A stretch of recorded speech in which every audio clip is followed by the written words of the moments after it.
Bismillahirrahmanirrahim. Assalamualaikum warahmatullahi wabarakatuh. Alhamdulillahi rabbil alamin. Wassalatu wassalamu ala rasulillahil karimil amin.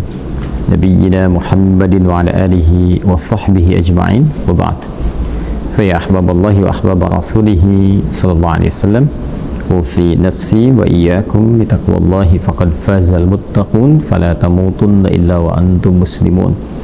Faqala ta'ala ya ayyuhalladzina amanu taqullaha haqqa tuqatih wa la tamutunna illa wa antum muslimun. Saudara-saudariku, terkhusus keluarga besar Mira yang terhubung dalam kajian-kajian yang terkurikulumkan dalam sistem pendidikan kita di Ma'had Islam Rafi' Akhyar. Pada kali ini kita akan mencoba meneruskan kajian kita dengan sesi praktek wudhu, tata cara praktikal wudhu seperti yang telah kita bahas secara teoritis baik dari petunjuk Al-Quran ataupun hadis-hadis Nabi Muhammad SAW yang menjelaskan dengan detail petunjuk dimaksud. Dan insya Allah di sesi kali ini kita akan mencoba praktek langsung dengan mendatangi tempat wudhu, dan saat ini saya berada di Masjid Al-Ihsan di Bekasi. Kita akan cek dalam penggunaan perangkat wudhu dari air dengan menggunakan keran atau juga bejana yang memungkinkan kita untuk berinteraksi dan memberikan contoh langsung seperti yang dimaksudkan. Baiklah, langsung saja kita akan mendatangi menuju tempat wudhu dan mempraktekkan apa yang tengah kita kaji bersama. Semoga Allah berikan kemudahan, pemahaman, dan berkah pada apa yang kita kaji bersama. Mari kita langsung berangkat. Bismillah.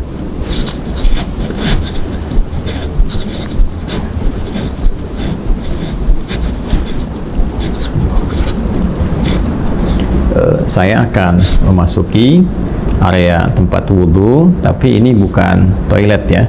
Hanya karena ini adalah area tadi dalam masjid dan kita akan menuju keluar. Ini pintu samping ya, bagian belakang tepatnya.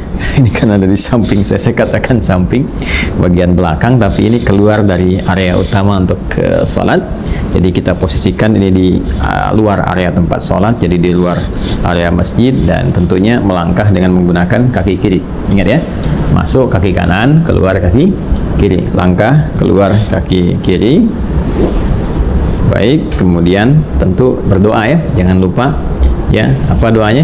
Masih ingat? Antara masuk dengan keluar berbeda ya. Ketika keluar langkah kaki kiri, kita mengatakan Allahumma inni as'aluka min fadlik, ya Allah, sungguh aku berharap segala keutamaan darimu, karena kita telah masuk ke masjid ya, dan di masjid tentunya ada yang i'tikaf, ada doa, ada ibadah dan sebagainya. Kemudian ketika keluar, apa yang kita tadi lakukan, berharap, bermohon kepada Allah menghasilkan keutamaan-keutamaan dalam kehidupan. Salatnya memberikan keutamaan, doanya memberikan keutamaan. Karena itu ketika kita keluar, kita bermohon kepada Allah, semua apa yang kita lakukan tadi mendapatkan penilaian terbaik, keutamaan-keutamaan dari Allah Subhanahu wa ta'ala. Berbeda dengan kita masuk, kita mengatakan Allahumma ftahli wa rahmatik, ya Allah, mohon bukakan segala pintu-pintu rahmatmu. Beribadah dapat rahmat, dan kita memohon ketika keluar dari sekian rahmat itu kita mendapatkan keutamaannya. Baik ya, mari kita lanjutkan. Bismillah.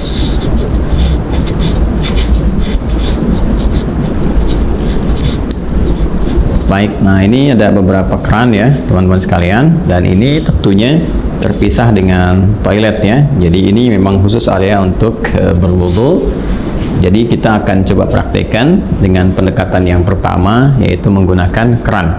Nanti yang kedua kita juga akan mencoba menggunakan bejana, dalam hal ini menggunakan gayung, sehingga kita akan mengetahui bagaimana praktikal penggunaannya, sekaligus juga mempraktekkan apa yang telah kita bahas secara teoritis. Sebelumnya saya mohon izin, saya akan lepas dulu jas bagian luarnya, dan peci juga kan kita sesuaikan kacamata, sehingga nanti saat praktek apa adanya kita bisa lakukan dengan cara yang terbaik yang bisa kita sajikan. Baik ya, kita copot dulu beberapa perangkatnya. Bismillah. Baik teman-teman, kita akan mencoba melakukan praktek wudhu langsung. Saya sudah mengondisikan ini ya, kemudian tangan juga sudah disiapkan, baju sudah dilipat, kacamata sudah dibuka, jam tangan sudah disimpan, dan sekarang kita akan coba praktekkan dengan menggunakan keran terlebih dahulu. Baik ya, Yang pertama, tentunya kita mengonfirmasi keimanan terlebih dahulu, karena panggilan wudhu, ingat, dibuka dengan panggilan iman. Dan saya terangkan di pelajaran sebelumnya bahwa panggilan iman itu mengonfirmasi lurusnya niat kita, lurusnya tujuan ibadah kita yang dilakukan karena Allah Subhanahu wa Ta'ala. Karena itulah konfirmasinya bersumber dari hati kita, dalam jiwa kita. Kita niatkan ibadah kita ini, wudhu kita ini ditujukan ya untuk beribadah kepada Allah Subhanahu wa Ta'ala dengan bahasa hati kita. Boleh dengan menggunakan bahasa masing-masing, misalnya saya berniat wudhu untuk menghilangkan hadas karena Allah Subhanahu wa Ta'ala.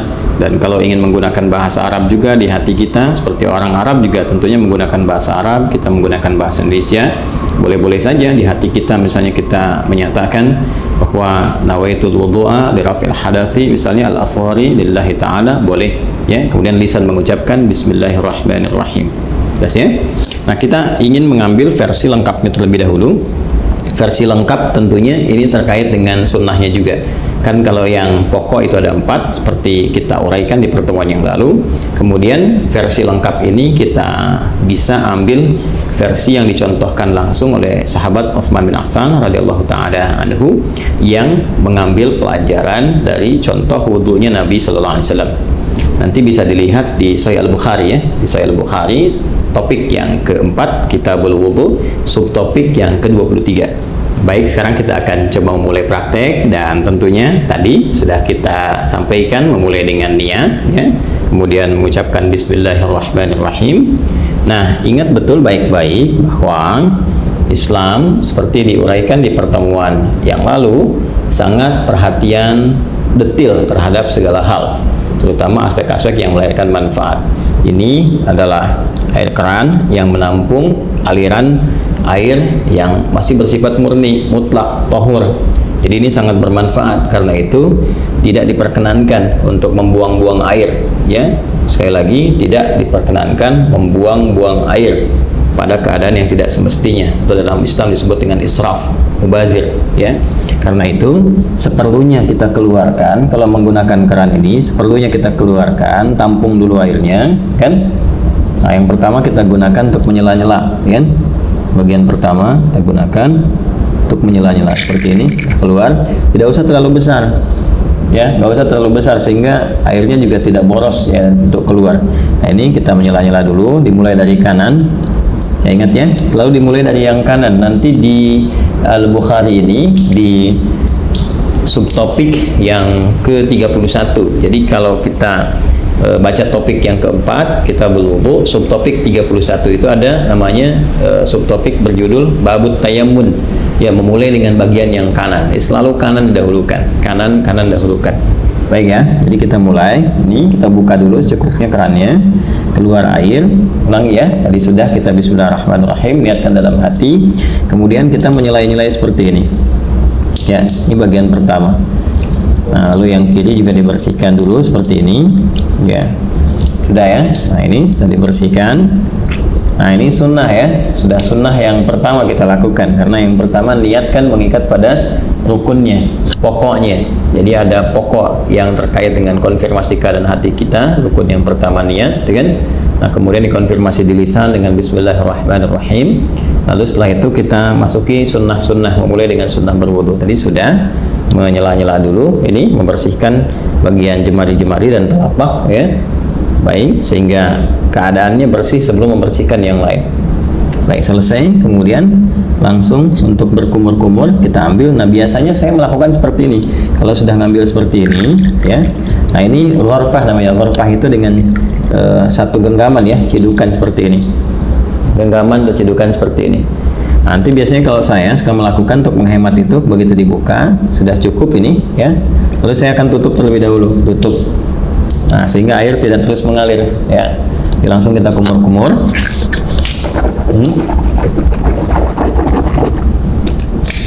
Baik, saya ingin terangkan terlebih dahulu. Di saat mengumur-umur itu namanya tamadmad ya, tamadmad. Itu bisa kita lakukan dengan 2-3 pendekatan. Pertama, kumur-kumur terlebih dahulu ya, kumur-kumur sampai keluar ya. Kemudian yang kedua juga kumur-kumur, nanti sebagian airnya langsung dihisap ya, dihisap jadi kumur-kumur, sebagian airnya dihisap. Nah, itu yang dihisap itu istinshaq namanya, ya, masuk ke dalam hidung, istinshaq, usahakan agak dalam. Nah, nanti kemudian kita keluarkan disebut istinthar namanya, ya. Jadi bagian yang kedua, kumur-kumur, ya. Kemudian yang pertama, yang keduanya itu sambil dihisap, baru nanti istinshaq ini, kalau istinthar dikeluarkan. Ada nanti sedikit saja, bisa tambahan kalau menggunakan siwak, ya, untuk bisa membersihkan itu. Ya, jadi bisa saja kemudian kalau memang tidak ada itu bisa gunakan bagian jari yang dianggap bersih. Ya, tadi kan sudah dibersihkan. Untuk membersihkan kalau ada sisa makanan yang kalau tidak ada siwak dengan kayu tertentu atau sikat gigi, Anda bisa gunakan bagian jari yang dianggap sesuai untuk membersihkan kalau ada sisa makanan di sini yang tidak cukup dengan kumur-kumur. Ya, sambil contoh begini misalnya. Ini buka seperti ini, ya. Lalu kita mulai, ya. Lalu kita tutup dulu ini, ya, seperti ini.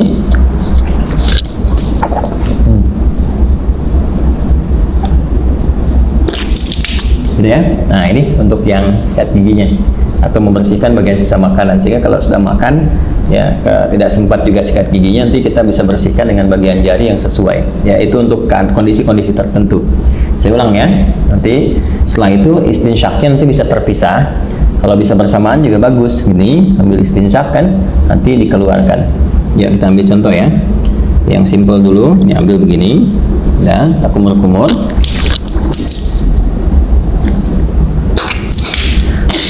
Ya. Nah, baik, kita contohkan, ya, sekali lagi, ya. Jadi teman-teman sekalian bisa, tadi kan sudah, ya, untuk kumur-kumur sambil dibersihkan bagian giginya. Nah, kemudian yang kedua kita ambil untuk maksimalkan istinshaq dengan istintharnya, jadi kumur-kumur lagi sambil dihirup, ya, ke hidung. Ya, dari buang. Nah, ini bisa berkumur-kumur sambil dihirup, atau kalau mau kumur-kumur dulu, buang, nanti bisa untuk istinshaq dan istintharnya terpisah, ya. Ya, kita ambil misalnya contoh untuk yang kalau terpisah begini, kumur-kumur, ya. Kalau mau dihirup ke hidungnya terpisah, kita ambil lagi, ya kan, seperti ini. Nah, itu, ya. Nah, ini manfaatnya kalau dipisah ini kayak semacam ada pilek, ya. Pilek atau virus tertentu berkumpul. Nah, ini biasanya lebih spesifik untuk membersihkan wilayah hidung. Sehingga ketika ditekan itu istintharnya ini bisa dipijit salah satunya bergantian untuk dikeluarkan. Ya, sehingga kotoran yang ada di hidung itu bisa keluar. Ya, kalau dalam kondisi normal biasa bisa langsung Anda hisap saja, dihirup, ya, bukan dihirup ke hidung. Jadi sambil kumur-kumur dihirup ke hidung, jadi bisa dikeluarkan secara bersamaan atau di hidung terlebih dahulu bisa, karena tidak ada aturan spesifik mana yang didahulukan, apakah di mulut dulu atau di hidung dulu. Jadi kalau Anda ingin keluarkan yang di hidung dulu boleh, misal begini, ya. Nah, kurang lebih demikian, ya. Atau yang di mulut dulu baru di hidung, nggak ada masalah, tergantung kondisional saja, karena sifatnya tamadmad dulu baru istinshaq, itu yang urutannya. Jadi kumur-kumur dulu baru dihirup. Adapun cara mengeluarkan tidak spesifik diatur, ya, tapi kalau ingin berurutan boleh dari mulut keluar baru hidung. Terus kalau kondisi ingin membersihkan spesifik khusus boleh dipisahkan, kumur-kumur, ya, kemudian dilepas, baru kemudian khusus untuk yang hidung untuk memudahkan yang di dalam itu keluar. Hikmahnya kan mengeluarkan yang kotor. Jelas, ya? Baik, bisa dipahami, ya, teman-teman sekalian? Nah, jadi itu untuk yang pertama, kumur-kumur. Sekali lagi, buka kerannya. Saya ulang, ya. Kerannya buka. Ambil air ghurfah namanya, segenggaman seperti ini. Ya, kemudian kalau sudah cukup, tutup ini supaya tidak mubazir. Kumur-kumur. Ya, jelas, ya. Nah, baru kemudian dicuci kembali, disiapkan. Nah, ini kalau sekali cukup sudah. Kalau diperlukan 2 kali, 2 kali, 3 kali, 3 kali, ya. Dan ini tadi penggunaan jemari sekali lagi, ya, untuk menegaskan, untuk menghilangkan bagian bekas-bekas kalau ada makanan dan sebagainya yang kalau sekiranya tidak memungkinkan untuk gosok gigi atau membersihkan. Jelas, ya? Baik, lanjut. Dari sini saya tes air dulu. Kemudian kita buka kembali. Nah, sekarang masuk ke bagian yang pokok. Ya, buka lagi, masuk begini, bagian yang pokok, tutup, baru ke wajah. Nah, ini yang ingin saya contohkan, bagian pokok yang paling utama itu. Ini ghasala itu ambil airnya, tumpahkan di wajah begini. Ini lihatnya yang telunjuk gini. seperti ini. Nah, ini bagian jempol yang di sini belakang. Kemudian langsung ke bawah. Nah, ini yang diselai-selai di janggutnya. Ya, maksudnya apa? Supaya meresap air ke pori-pori karena melewati janggut dalam sini. Kalau nggak ada janggutnya bisa langsung dibasuh ke dagu ya, di sini. Nah, jadi ini satu, kalau dirasakan belum cukup keseluruhannya, ambil lagi begini. Ya. Terus seperti ini. Kemudian tutup dulu. Ya. Terus seperti ini. Ya. Saya kira 2 kali juga bisa cukup ya. Seperti ini. Ya. Nah, ini nanti ada versi yang sekali itu versinya Ibnu Abbas radhiyallahu taala anhuma yang menyontoh praktek Nabi yang pernah menggunakan sekali. Itu kalau di Al-Bukhari, subtopik yang ke-21, marratan ya. Babul wudu, judulnya itu Babul wudu marratan. Bab pembahasan tentang wudu yang sekali basuh ya. Kemudian nanti yang versi yang keduanya, subtopik 22, itu yang versinya Abdullah bin Zaid. Babul wudu marrataini, 2 kali. Ya, kemudian versi yang Utsman bin Affan radhiyallahu taala anhu, yaitu yang subtopik 23. Itu yang 3 kali, talatan. Nah, versi yang dimaksudkan itu adalah pengalaman sahabat-sahabat mulia ini melihat wudunya Nabi untuk memanfaatkan air, dan juga terkait dengan luasan cakupan ya, apakah tercakup nggak dengan air itu kepada bagian-bagian yang harus dibasuh atau diusap dalam wudu itu. Prinsipnya demikian. Jadi boleh sekali-sekali, 2 kali, atau 3 kali, dan mendahulukan yang kanan. Ingat ya, mendahulukan yang kanan. Ada namanya subbab yang pernah juga saya utarakan, yang nomor 31 subtopiknya babut tayammun. Ya, tentang tayammun ketika Nabi mengajarkan Ummu Atiyah radhiyallahu taala anha bagaimana mendahulukan yang kanan. Jadi kanan dulu baru kemudian kiri. Nah, ini tentang kanan dulu kemudian yang kiri juga akan masuk setelah ini. Ya, setelah kemudian wajah selesai, baru tangan sampai siku. Ini kita ambil lagi. Ya, wajah selesai, tangan sampai siku, kumpulkan seperti ini airnya. Nah, teman-teman sekalian, ini ya. Kemudian tumpahkan di tangan ini, ya, sampai siku ke sini. Nah, lalu ke sini depan, nah, terus sampai ke sini ya. Nah, ratakan seperti ini. Jelas ya? Nah, kalau dirasakan belum cukup rata, buka lagi airnya ya. Nah, dianggap cukup, ditumpahkan, tutup dulu seperti ini. Nah, nanti bisa dari depan begini ya, kemudian ke belakang bisa seperti ini, yang fleksibel saja. Penting air ditumpahkan, bisa ke sini dulu, bisa ke sini dulu. Ya, tadi kan saya mulai dari belakang itu seperti ini, ke depan. Kemudian yang kedua saya mulai dari depan untuk meratakan, ya, seperti ini. Jelas ya? Nah, kemudian setelah itu ke yang kiri, itu ini buka lagi. Nah, tutup seperti ini. Ya, ini boleh fleksibel. Dari mana mulainya? Yang penting dari depan sini ke bagian siku. Ya, nah kurang lebih seperti ini. Ya, kalau mau kita samakan, kalau kanan 2 kali, kiri 2 kali juga ya, untuk bisa menyeimbangkan, menyamakan seperti ini. Tumpahkan, ya, pas ya. Baik. Nah, ini suasana malam kita prakteknya, jadi diiringi dengan sekuteng lewat. Ya, teman-teman. Saya, nah selesai. Kemudian mengusap kepala, bukan rambut ya, karena kepala, ingat bagian mengusap itu ambil.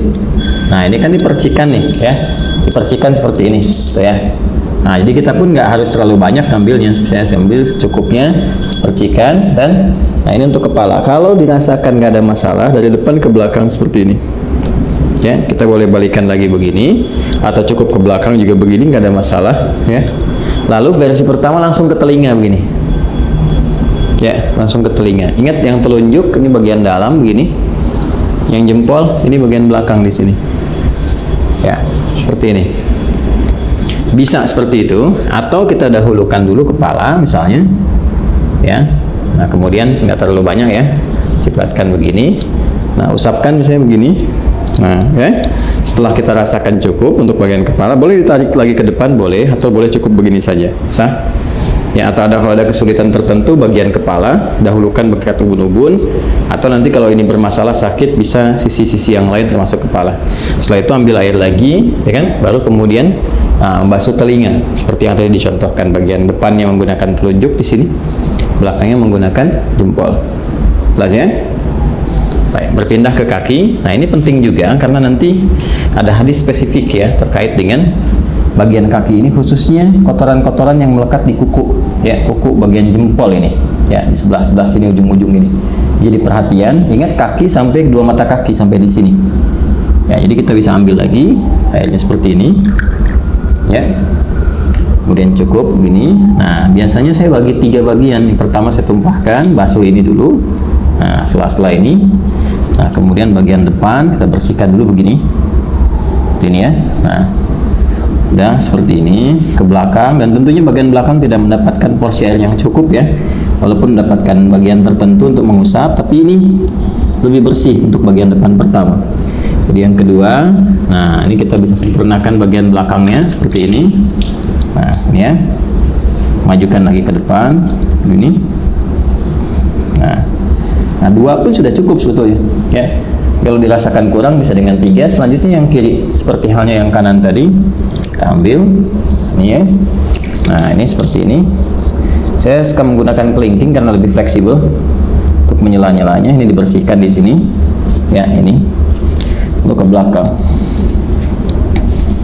Nah kemudian disempurnakan, ambil lagi, kita tumpahkan seperti ini ya.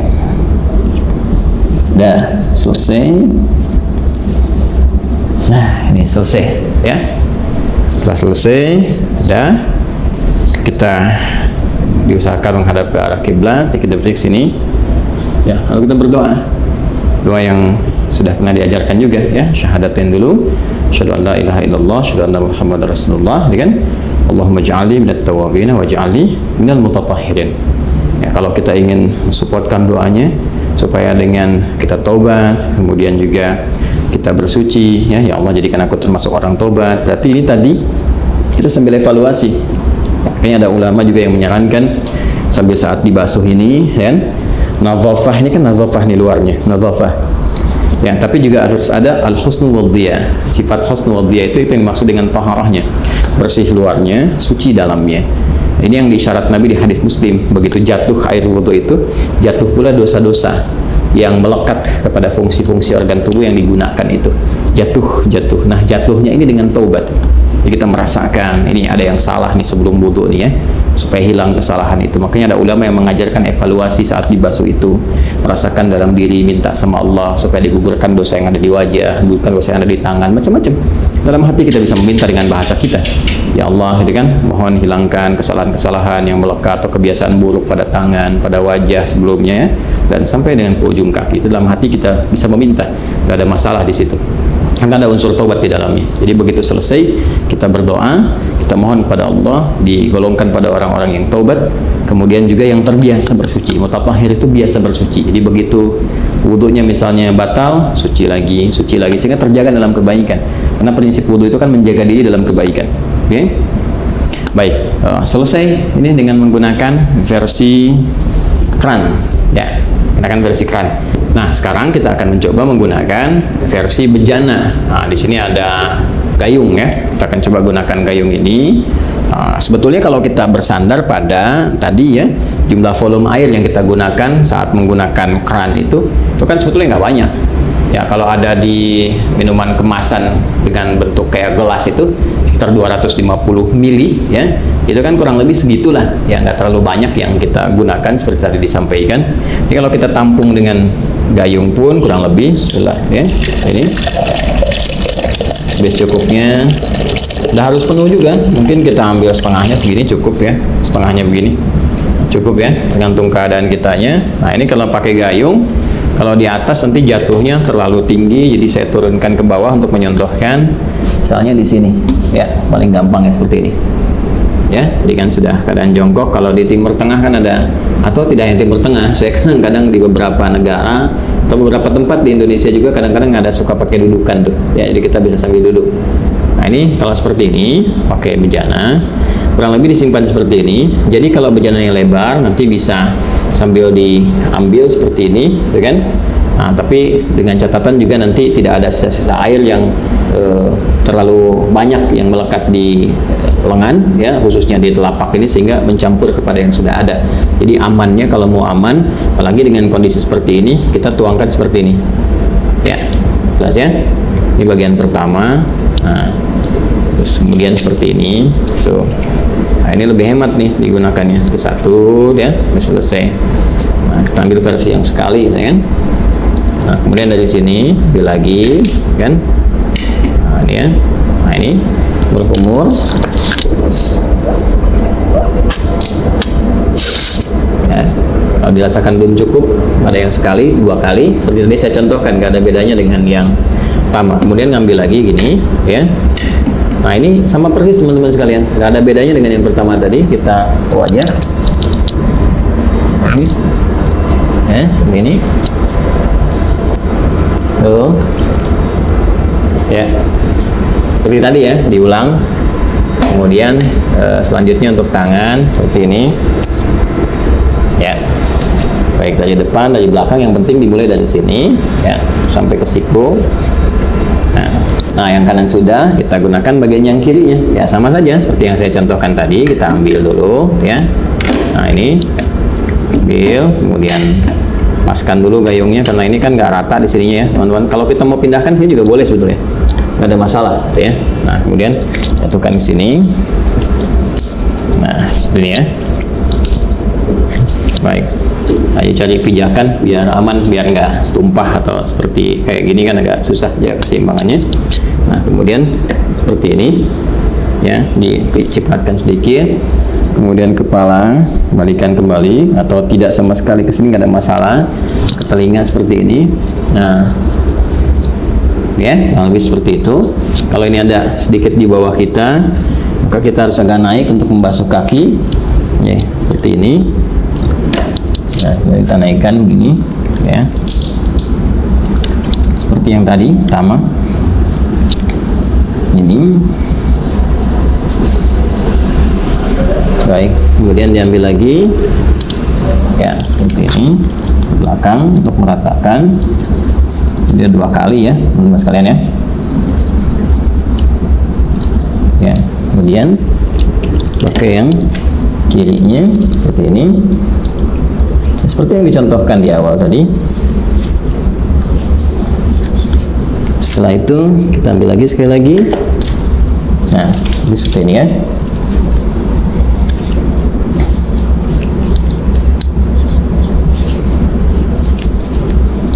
Baik. Selesai 2 versi ini, dan masya Allah tuh masih bersisa. Artinya kan sebetulnya nggak butuh banyak gitu airnya, ya. Nggak butuh banyak, ini nggak kita berdoa. Setelah itu seperti disampaikan. Jadi kurang lebih seperti itu contoh yang bisa kita tunjukkan. Dimulai dari awal, kemudian mengkondisikan dulu ya kerannya seperti apa yang bisa digunakan. Jangan mubadir, bersiap-siap. Kalau saya suka membiasakan karena ini hadapnya ke kiblat nih. Ini kan arahnya ke kiblat nih. Bisa suka membiasakan kalau ada aktivitas terutama terkait ibadah, cari yang kira-kira posisinya ketika dikerjakan menghadap ke arah kiblat. Itu hanya kebiasaan saja dan tidak harus demikian, tapi kalau bisa dikerjakan ya itu lebih bagus ya.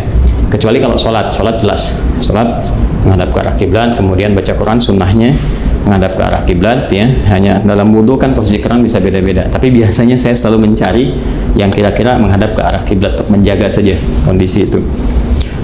Ini yang kita bisa tunjukkan.